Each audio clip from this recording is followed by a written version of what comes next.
5, 4, 3, 2. Muchas gracias, Olmo, por la definición de acoso sexual. Muy importante tomar en cuenta todos sus componentes. Pues continuamos con la segunda parte del video y en esta vamos a hablar acerca de diferentes cosas. Una, ¿en qué lugares es donde más frecuentemente se da el acoso sexual? Las diferentes modalidades, también vamos a hablar de esto, y de los daños que esto genera en las mujeres. Vamos a enfocarnos. Entonces, ¿dónde ocurren principalmente las formas de acoso sexual? Una de esas es en la calle, ¿sí? Que es el espacio público por excelencia. Las calles, lo que son banquetas, calles. Aquí se da tristemente y hemos visto algunos ejemplos, podemos ver imágenes distintas de escenas tristemente cotidianas donde se da el acoso sexual en la calle. En el transporte público, que es lo que nos trae el día de hoy, diferentes imágenes se tendrán a la mente cuando hablamos de esto. En el transporte público es uno de los lugares donde más se da el acoso sexual hacia mujeres y niñas. Tristemente, plazas públicas, las plazas públicas, la placita de la esquina, la placita de la colonia, en diferentes tipos de plazas públicas, como lo es la Macroplaza, como lo es la Alameda, como lo es como ya dijimos, la placita de la colonia. Centros comerciales, en los centros comerciales también se da mucho el acoso sexual, cines, teatros, entre otros lugares del espacio público. ¿Qué modalidades? ¿Sí? ¿Qué modalidades tiene el acoso sexual? Ya dijimos que para que sea acoso sexual tiene que tener varios componentes, entre ellos que es una conducta de connotación sexual, no consentida, ¿sí? Generada por un desconocido y genera malestar. Entonces, bueno, vamos a hablar primeramente de la mirada lasciva. A veces cuando hablamos de la mirada, esta mirada lasciva o esta mirada morbosa, como a veces le llaman los diferentes grupos, me comentaban, oye Carlos, pero ¿por qué me dices que la mirada lasciva es una forma de acoso sexual, pero si la mirada es muy natural? ¿Cómo es entonces que se convierte ahora en una forma de acoso sexual? Yo le comento, bueno, vamos a visualizar, vamos a tener esta imagen. Imagínate que tú entras a un centro de conveniencia, una tiendita, una tienda de conveniencia. Vas a comprar un agua, vas a comprar algo y tú llegas vestido como regularmente te vistes. Vamos a imaginar que ese día hacía calor y tienes tu camisa un poco abierta porque así te gusta usarla, porque tienes calor, por la razón que tú quieras. Tú tienes derecho a vestirte de una manera en que te sientas cómodo, así como los hombres y las mujeres tenemos derecho a vestirnos como bien dispongamos y decidamos. Y en ese lugar al que tú entras está un hombre más grande y más fuerte que tú, Juan. Y se te queda viendo fijamente a una parte de tu cuerpo. Vamos a imaginarnos que en ese entonces te queda viendo al pecho, se te queda viendo una mirada fija, reiterada, es decir, está la mirada fija hacia tu pecho. Y lo que ocurre en delante es, bueno, preguntarte cómo te sentirías. Y me responde este personaje, me dice, vamos a ponerle el nombre ficticio de Juan, me responde Juan, no, pues muy molesto, con ganas de golpearlo. Y bueno, espérame, pero ¿por qué lo deseas golpear? Pues porque me está faltando el respeto, porque está más grande y más fuerte que yo. ¿Quién me dice que en un momento de eso no me va a querer agarrar? Digo, ok, entonces te sientes en peligro. Dice, pues, y se queda en ese momento, se queda como que en shock o detenido un momento procesando esta información. Digo, bueno, así como te sentiste en riesgo, molesto, entre otras cosas que este personaje, que Juan mencionó, le digo, bueno, así como te sentiste, es como se puede sentir una mujer. Y vamos a ponerlo en una perspectiva. ¿Cada cuándo te ha ocurrido esto, Juan? Vamos a pensar si alguna vez te ha ocurrido, cada cuándo te ha ocurrido. Me dice, ¿sabes qué? una o dos veces en toda mi vida o muy contadas veces. La invitación es preguntarte, o más bien, y lo digo con mucho respeto, pregúntale a las personas jóvenes en tu familia, o a tu esposa o a tus hijas, cada cuándo les ocurre a ellas. Y es muy vas a ver que va a ser muy lamentable la respuesta. Algunas te podrán responder, ¿sabes qué? Pues al ir a la escuela, antes o después. ¿Sí? Antes, durante. Es decir, tristemente, al ir o al regresar pasa no una, sino muchas veces. Y es lo grave. Así como mencionaba Juan Cresciente, pienso que lo exponenciamos, lo multiplicamos y es como una mujer se puede sentir. Otra de las modalidades son los piropos. Los piropos como una segunda modalidad de acoso sexual, y hay algunas creencias acerca de los piropos. Hay gente que dice, ¿sabes qué, Carlos? No, bueno, sabes que los piropos en general no, porque depende mucho de cómo se diga. Y otros dirán, no, pues sabes que es que un piropo, si no dice vulgaridades, pues puede ser bien recibido, como un halago, como una forma de agradecer, una forma de como algo agradable para ellas. Yo te invito a pensar con la definición que mencionó Olmo respecto a lo que es acoso, qué constituye el acoso sexual. Nos vamos a ir revisando nuevamente, vámonos uno por uno. Ok, vamos a pensar que así como lo mencionaron, se dijo el piropo, pero hasta con palabras poéticas, ¿sí? Sin ninguna palabra obscena o vulgar. Pero vamos a irnos a esta imagen. Imagínate tú que estás viendo este video, que eres mujer y en esa posición de mujer tú trabajas y en tu trabajo te pide un código de vestimenta muy normal, que es una falda, una blusa y un saquito, ¿sí? Y tú vas, tienes que ir presentable, te piden que te arregles un poquito, etcétera, etcétera, y tú, pues cumpliendo con lo que te dicen, tú lo cumples y vas normal al trabajo. Vas caminando y de la nada una persona que tú no conoces, un hombre, sale a tu encuentro, te ve de la cabeza a los pies haciendo una reverencia y te dice: qué guapa está usted. Mientras ya te observó, pero disimuladamente hizo un ademán: qué guapa está usted. ¿Cómo te sentirías?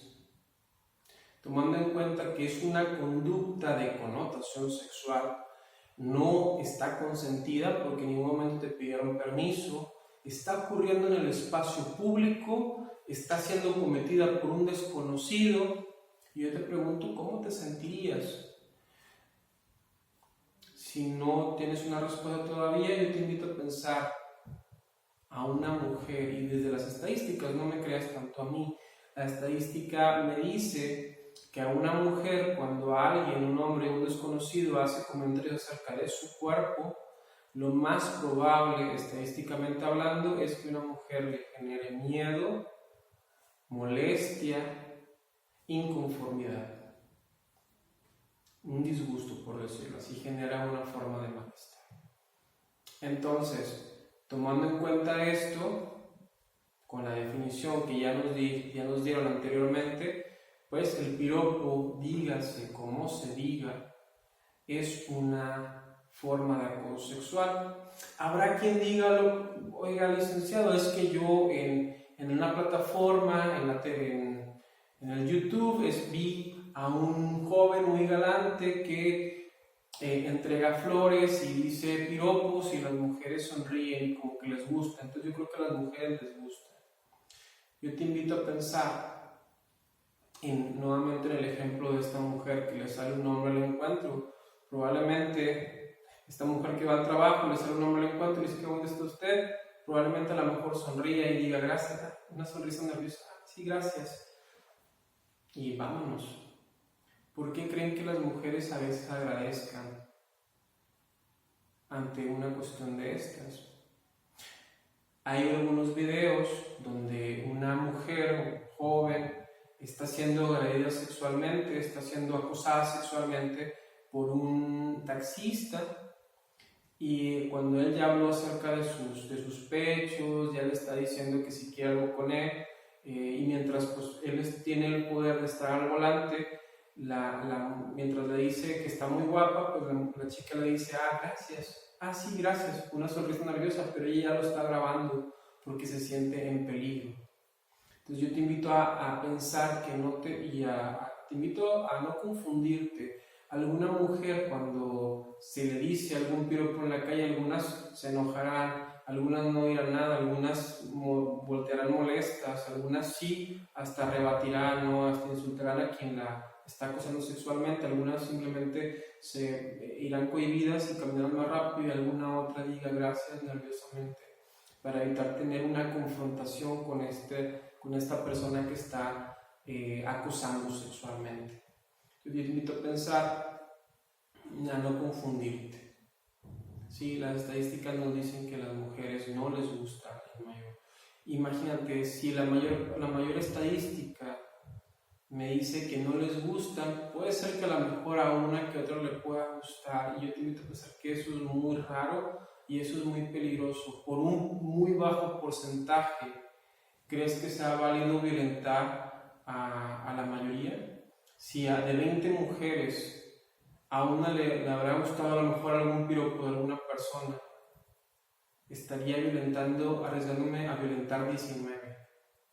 Y siendo con las estadísticas ya muy exageradas con este ejemplo que te pongo. Y no es un dato tal cual, vamos a imaginarnos. Por una que le pueda gustar voy a arriesgarme a violentar a 19. Sería muy peligroso pensarlo así. Yo te invito a pensar, no hay derecho de hablar del cuerpo de otra persona. Lo más probable es que la termines violentando. Pues bueno, vamos a hablar del siguiente ejemplo de otra modalidad de acoso sexual. Serían los silbidos. Puede ser un silbido, hacia una mujer, o un sonido, no es exactamente un silbido, también hay otras modalidades que es como hacer el sonido de enchilado, creo que sí lo conoces. Ese sonido de enchilado, o el sonido como un beso tronado o marcado hacia una mujer.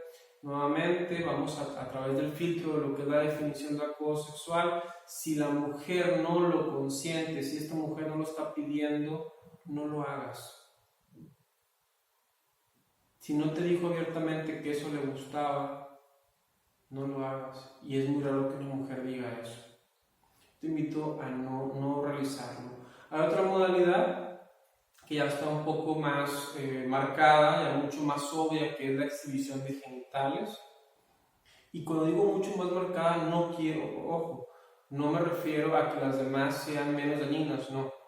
Todas son peligrosas, porque algunas, por ejemplo, la mirada lasciva y los piropos están normalizadas. Antes de continuar con la exhibición de genitales, quiero aclarar, las anteriores, silbidos, miradas y piropos, no significa que sean menos dañinas. A lo que yo me refiero es que están naturalizadas, están normalizadas. Es tan común que se dé en la calle que a veces la gente piensa que por común es igual a saludable, y eso no es así. Es algo lo hace todavía más peligroso, porque la gente está acostumbrada a hacer chistes, a hacer bromas de esto, pero las mujeres siguen recibiendo daño, las mujeres siguen sintiendo miedo a salir a las calles. Ahorita no podemos salir por la cuestión de la contingencia. Sin embargo, cuando las mujeres salen a la calle salen con miedo, y es porque ese tipo de condiciones está normalizada. Cuando me refiero a normalizada, es que es tan común que la gente deja de verlo como lo que es, como una forma de acoso sexual, que eso ya es muy grave. Entonces, volviendo a la exhibición de genitales, hay gente que se sube al metro, se sube al camión, se sube a alguna forma de transporte público y disfruta de exhibir sus genitales y de la respuesta que tienen las mujeres al verlo. Y esto, ojo, todas las personas tenemos derecho al placer, pero si mi derecho está dañando el derecho de otras personas, entonces no tengo yo derecho a hacerlo. Yo no puedo poner un derecho mío sobre el derecho de los demás, porque mi derecho termina donde empieza el derecho de las y los demás. Entonces, esta forma de sentir placer, como también las anteriores, pues está violentando a una mujer, a una persona. Y tristemente no es aún en México y en Nuevo León. Son cifras muy reiteradas, son cifras muy constantes. Y eso lo hace muy, muy peligroso. Los tocamientos, otra de las modalidades de acoso sexual, y esta se da muy reiteradamente en el transporte público y en los otros, junto con los otros espacios donde también se da. Los tocamientos, si se fijan, están tan normalizados, son tan tristemente tan comunes que hasta tienen su nombre específico y hasta algunas veces chistoso entre comillas, porque no sé qué de chistoso tenga que a una mujer la toquen sin su consentimiento. Pero de repente está el nombre de el arrimón, sí, el canco, entre otras formas como se refieren a acercar los genitales hacia los glúteos o hacia alguna parte del cuerpo de una mujer para sentir placer, a costillas de la violencia que se le está generando a estas personas. ¿Sí? Entonces, pues hay gente que se sube y con los glúteos busca tocar los glúteos de las mujeres. Y aquí es bien importante darnos cuenta de algo. Hay personas que siguen justificando esos tocamientos. Hay gente que le echa la culpa a las mujeres de que sean tocadas en el transporte público. Y he escuchado en los grupos, esos grupos que se da en forma presencial, como los damos en forma presencial, hay gente que dice, no, Carlos, lo que pasa es que a veces se ponen todas las mujeres adelante y pues uno pasa y pues uno las toca a veces sin querer. Y luego me dicen, pero bueno, ¿y las que están en medio? No, pues es que, y luego otra persona dice, no, es que la gente que va en medio, pues a lo mejor quieren que las toque porque no están adelante, porque las mujeres regularmente se quedan adelante. Y si una mujer se va hacia atrás, no, y la misma excusa, no, es que si va atrás es que a lo mejor le gusta que las toquen. Qué peligroso y qué dañino es pensar de esta forma. Si se fijan, entonces si está sentada, le ponen el pene en el hombro. Si está parada, le acercan el pene por los glúteos, ¿sí? O buscan tocar los senos con las manos, como que, ay, no me di cuenta. Si van atrás, si van en medio, porque van en medio, si van atrás, porque van atrás. Entonces pareciera que hagan lo que hagan, si una persona quiere violentarlas o acosarlas sexualmente, va a encontrar la excusa y la narrativa, es decir, este discurso, estas palabras que se dicen para justificar la violencia. Yo te invito a renunciar a esta excusa. Probablemente a lo mejor tú ya lo sepas, pero si no lo sabes, te invito a renunciar a esas excusas que da la gente y no aliarnos con la gente que dice que la violencia es culpa de ella. Yo te invito a pensar de esta manera: la violencia es responsabilidad de quien la ejerce. Sí, el acoso sexual es responsabilidad de quien lo hace, no de las mujeres. No tiene que ver cómo se vistan, no tiene que ver si es de noche, no tiene que ver con nada de eso. Una mujer puede andar de noche. La Constitución de los Estados Unidos mexicanos nos dice que tenemos libertad de tránsito. Y una persona, hombre o mujer, tiene derecho a estar en la calle a la hora que quiera. Y eso no es justificación de un acto de violencia. ¿Sí? Una persona tiene derecho a subir al transporte público sin ser violentada de alguna manera.